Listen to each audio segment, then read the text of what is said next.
Welcome, everyone, to our AARP Illinois virtual event. I'm Candace, a proud AARP Illinois volunteer, and I'm thrilled you're joining us today. Our mission at AARP is to improve the quality of life for all as we age through advocacy, service, and information that foster positive social change. A key part of our mission is ensuring the voices of the 50-plus community are heard, especially when it comes to voting. Our AARP voter engagement campaign aims to equip voters over 50 with the information and resources needed to become an educated voter. As we dive into today's virtual event, remember the power of your engagement and consider joining our AARP volunteer team to help make a difference. Thank you for being here, and let's enjoy the event together.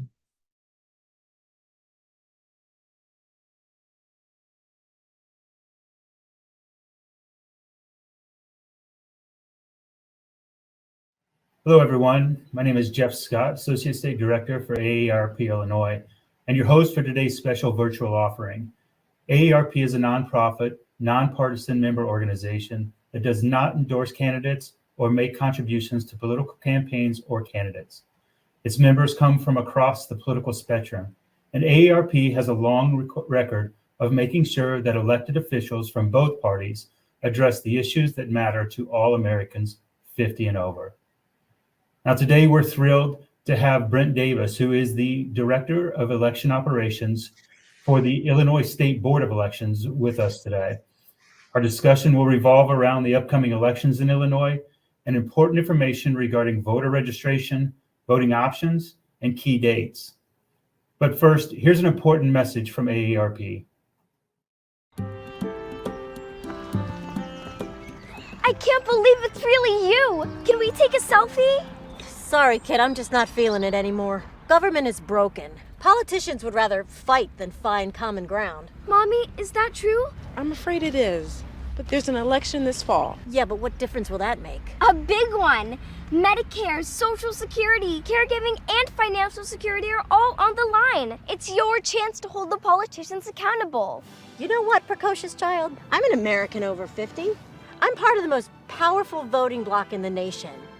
We can make those politicians quit their nonsense and get back to work. Yes! So take the pledge at aarp.org/vote and learn how your vote can make the politicians quit their fighting and get back to work. Ready?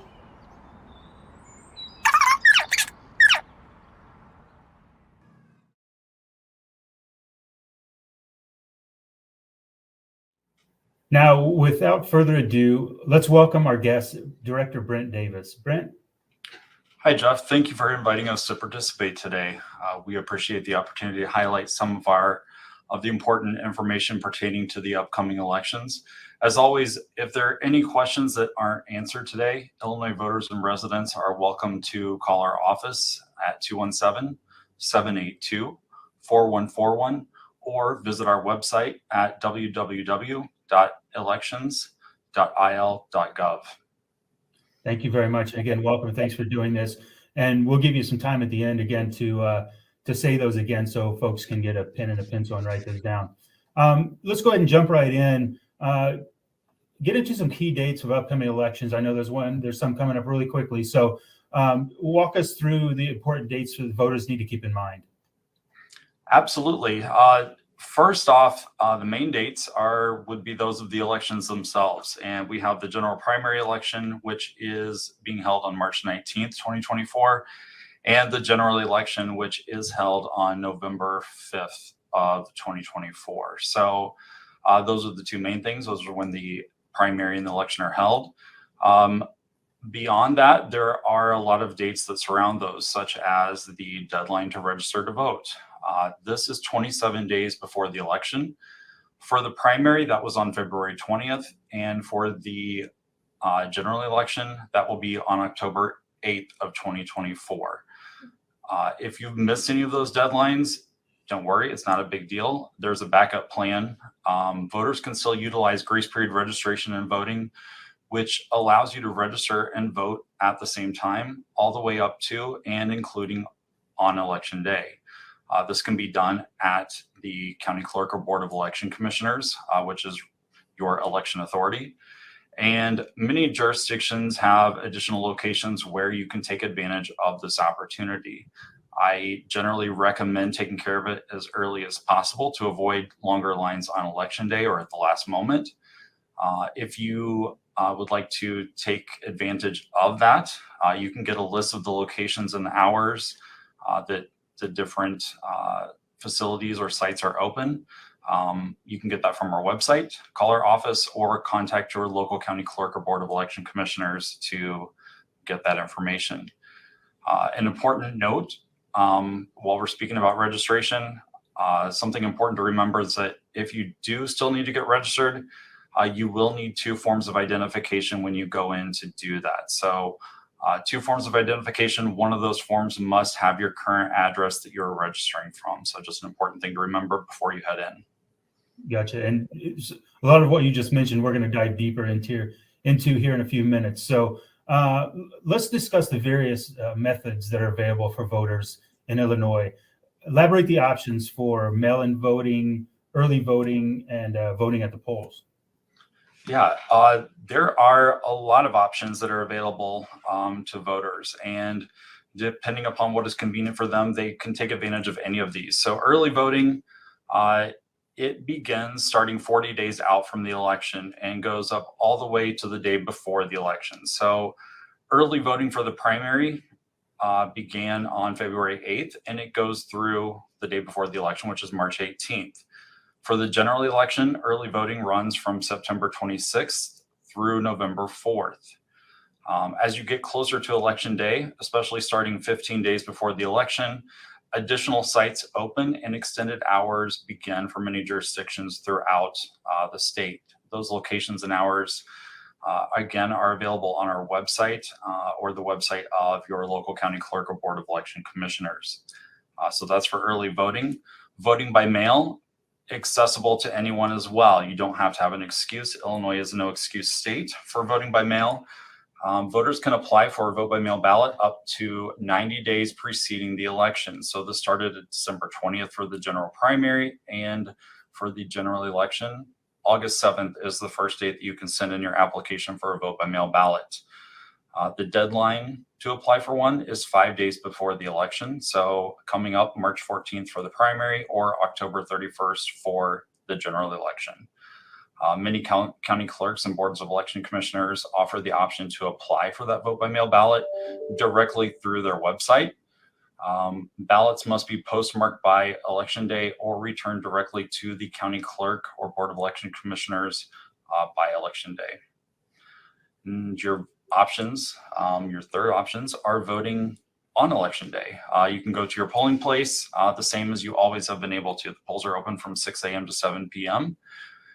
And if you're unsure of where your polling place is located, you can look that up on our website. There's a polling place tool to look that up, and or give us a call. We're happy to help you track that information down as well.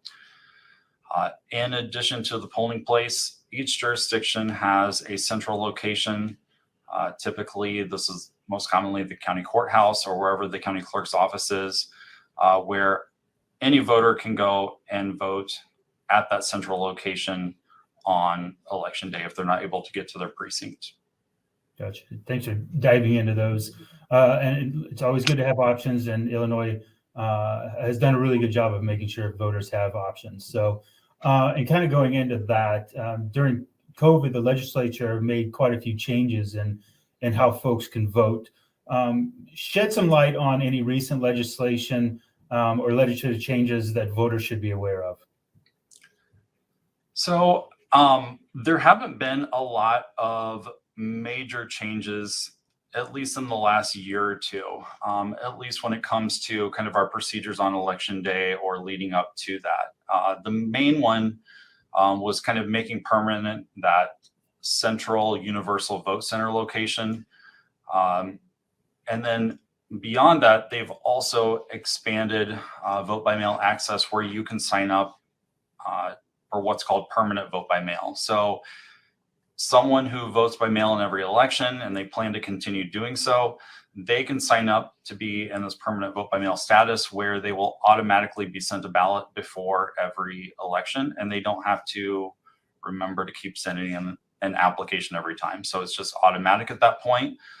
They do have to send in an initial application to be put on that status for permanent vote by mail status. So those are the two things that come to mind for me. And again, it's two things that are, again, increasing access and convenience for voters, having that central site in addition to their polling place, and then having the option to sign up for permanent vote by mail status.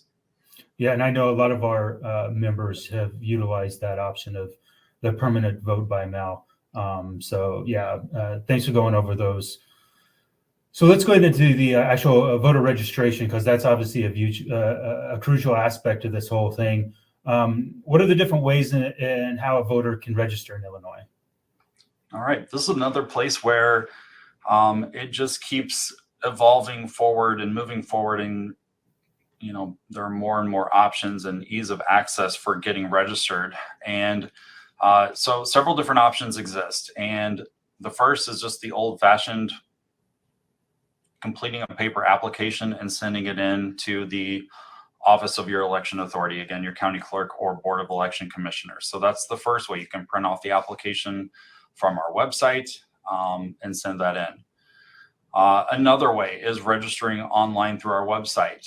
And you can do this if you have an Illinois driver's license or a Illinois state ID. So if you have any of those, you've already proven your identity and registered through the Secretary of State's office, and this will simply pull information from their databases and use it to register you through the voter registration process.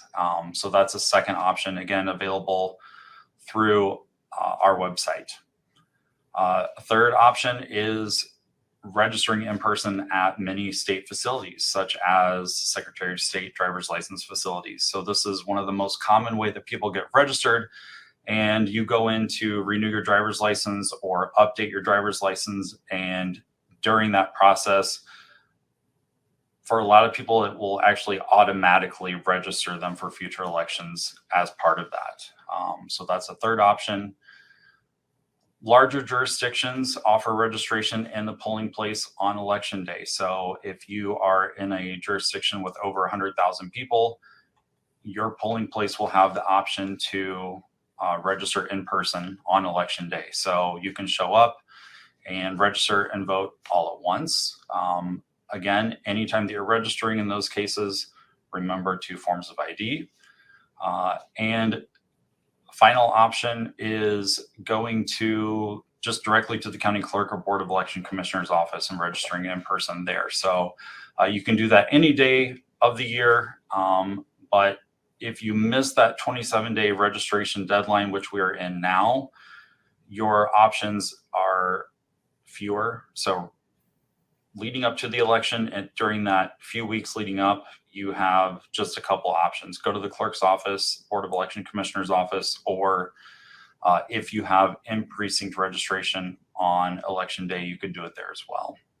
Right. So, and I don't know how much that is offered in other states, but when I talk to people about voter engagement, I always say in Illinois, it's pretty much never too late to register. So get out there and vote. And the more people that vote, obviously the better it is. So is there any other more aspects, I guess, on the in-person voting day of election that you'd like to throw at us? So as far as the in-person, really, most of it is going to be the same as it always has been. When it comes to registering in person on election day, the same rules and requirements apply as any other day of the year. You simply go in and you provide your 2 forms of ID. They will register you to vote right then and there. It's an additional step in the process, but it's really not that time consuming. Once that is completed, you go through and vote just like any other voter.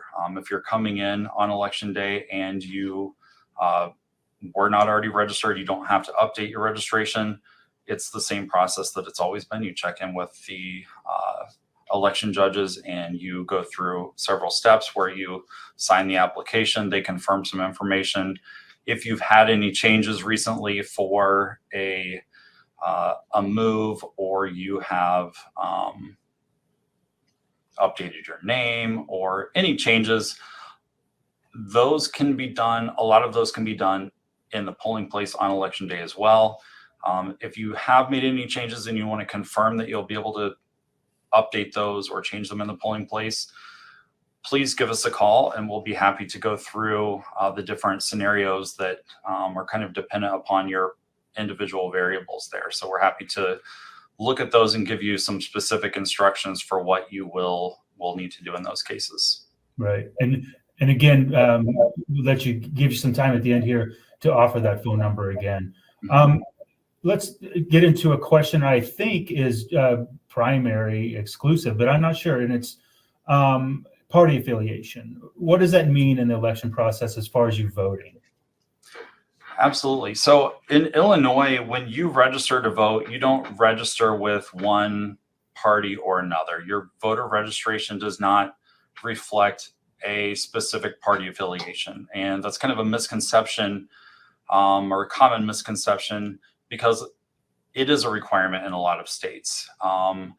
In Illinois, you can change your party voting preference in a primary every time. You can flip back and forth from election to election. So the general premise here, the general thing that we're looking at for a primary is that we remember it is a party function where we are nominating that party's nominee for the following general election.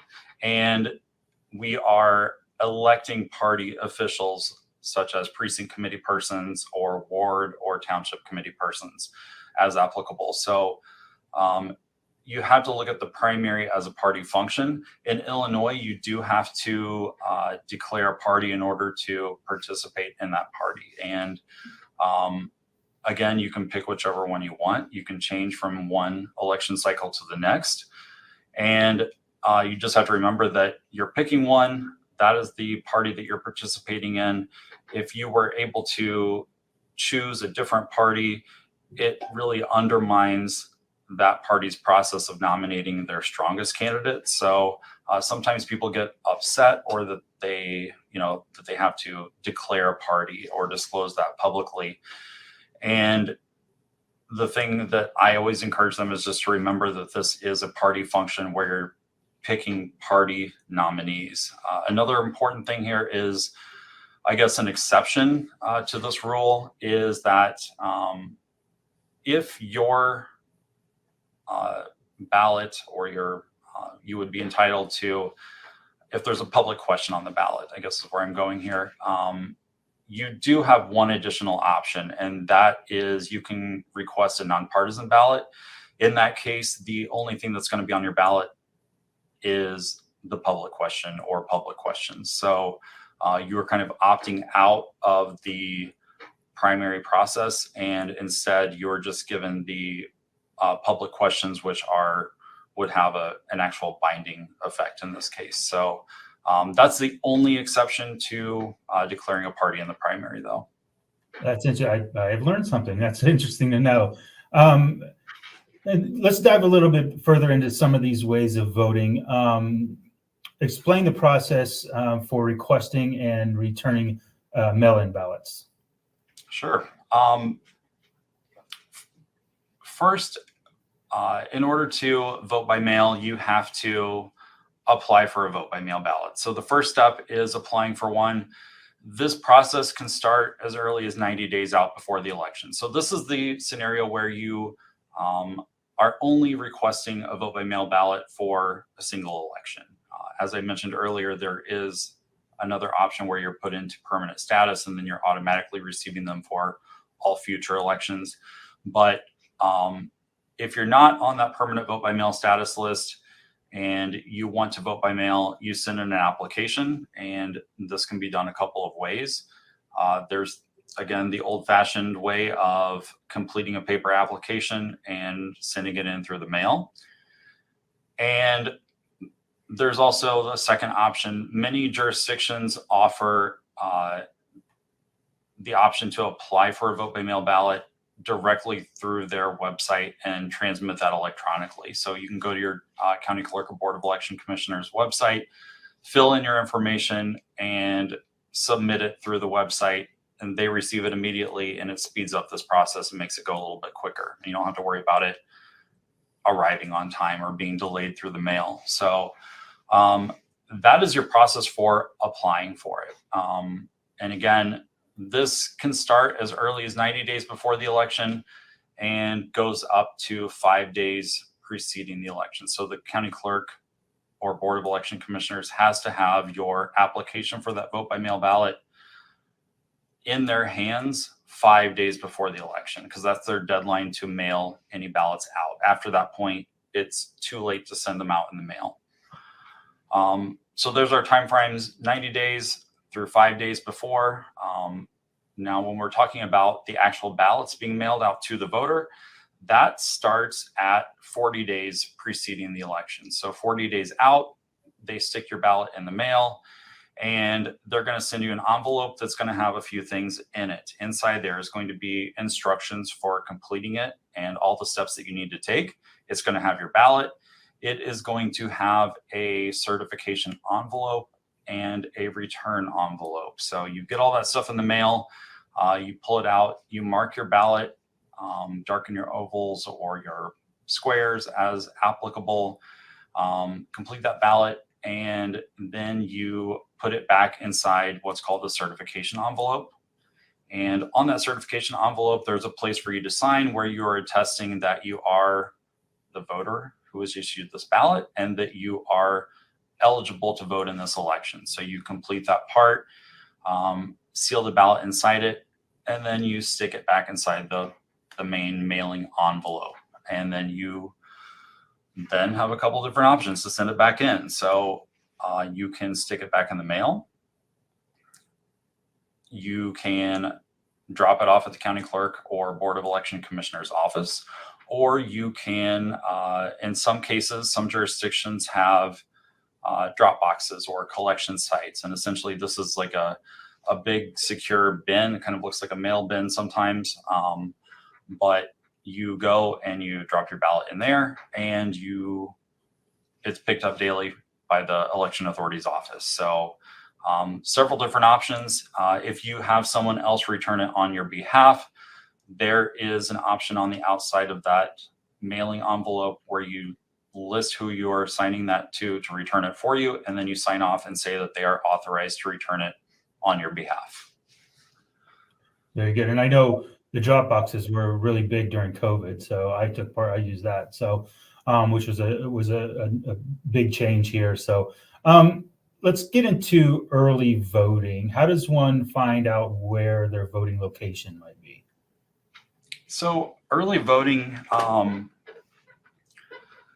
again, it's open to everyone. You don't have to be a certain kind of voter or any type of special status to do that. You simply go to one of the sites that's available. In order to find those sites, they are all listed on our website. For most jurisdictions throughout the state, the main location is that county clerk's office or board of election commissioner's office. And that's especially starting for the first few weeks of early voting. That's where early voting is conducted.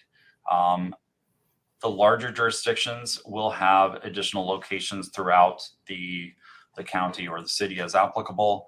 And all of those locations are listed not only on our website, but usually on that county clerk or board of election commissioner's website as well. So it's going to have the dates that they're open and the hours, and leading up to those couple weeks before the election, there's extended evening hours, there's weekend hours, any holidays, they're still open. So lots of opportunities depending upon what your schedule is to go and vote in person early. Gotcha. So I'm going to ask one more question for you, and then I'm going to let you close and then offer your website and phone number would be appreciated again. But let's talk about voting on actual election day. What are the requirements for voting at the poll, particularly what do we need to know about voter identification, voting day of? Sure. So your election day is really not going to be different than it has been in the past. The only things that might be different now is, again, if you need to register on election day, or but your same standard process of going in and checking in with your election judges, signing the application, and being issued the ballot and voting it and putting it in the tabulator. That's the general process that happens. When it comes to your eligibility to vote, if there's any question as to your eligibility, first off, when you go in and you complete your application to vote, the first step for confirming who you are and that you're eligible to vote is a comparison of your signature against the one that is in the registration record. So the judges will have a scanned image of your signature that they compare against the one that you sign on your application. So they look at those, and the test is whether they think that you are the same person as is registered.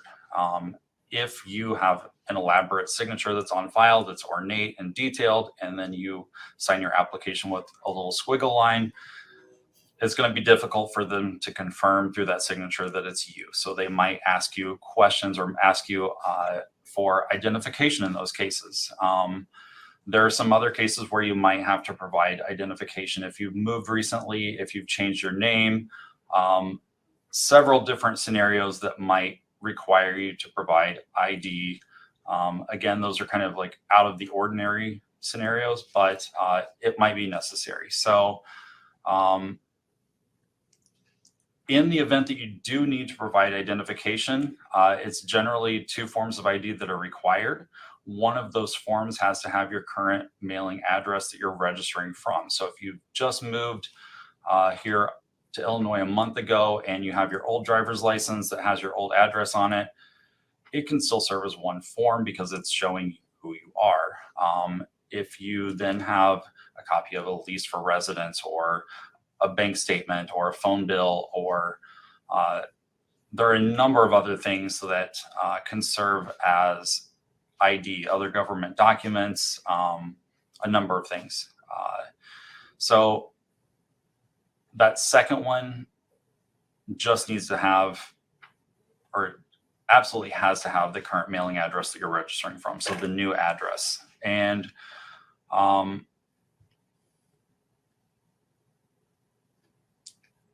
guess, I think those are the main things. If you have any questions about what is valid, what is not valid, if you might be required to provide ID or not, again, you are welcome to contact our office and we can go through exactly what your scenario is and any extra steps that you might need to take in your circumstances.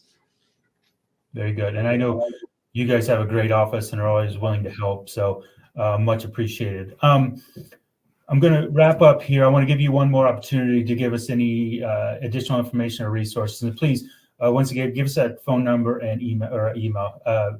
Give me your website again. Yeah, absolutely. So all of the information that we have discussed here today, all the dates, locations, voting options, etc., are all available on our website. And that website is www.elections, and that's elections with an S. So it's www.elections.il.gov. And if you don't have access to the web or it's not convenient for you, you're also more than welcome to give us a call. And our phone number is 217-782-4141.